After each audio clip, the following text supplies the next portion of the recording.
Your video is written, you have a shoot on the schedule, the cast and crew are ready to go, but have you actually thought about your end board?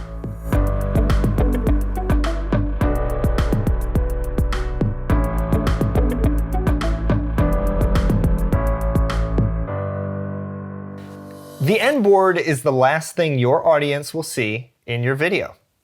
It is your opportunity to remind your audience of important information and direct their next step as a viewer.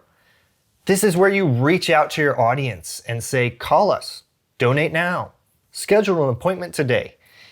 It is your direct ask and truly the reason for the video.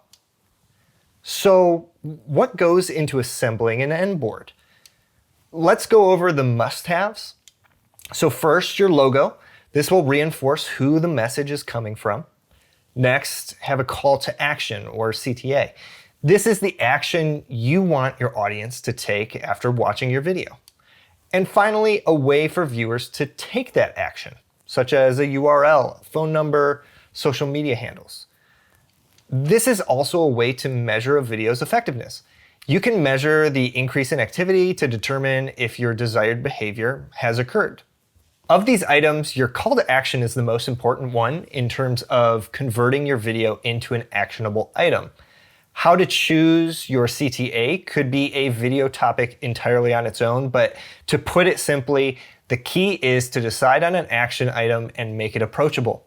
Don't ask an audience member to type in a huge URL and then navigate through multiple pages just to get where you want them to go. You're asking for their time, so be respectful of that time and make the process as easy as possible. Now, let's go over some common mistakes with end boards. So one is too much information. Sometimes we want to get all the information out there at one time. But if there's too much to take in, most likely none of it will be retained by the viewer. Another mistake is an overemphasis on brand and not enough on call to action. Your brand has weight and meaning, but always remember why you are making the video in the first place. And make sure that CTA is what is left in the minds of your audience. And then finally, a big mistake is too many calls to action. This goes back to making your call to action easy to achieve. We don't want to ask too many things of your audience either.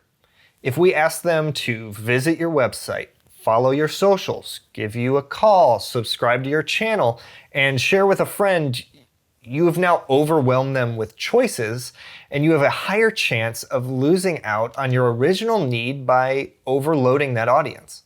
So, in summary, always have your call to action in mind when working to produce a video and creating that end board.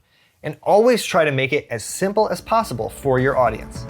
For more insights into Render and what we do, check us out at renderstudios.com. See you next time.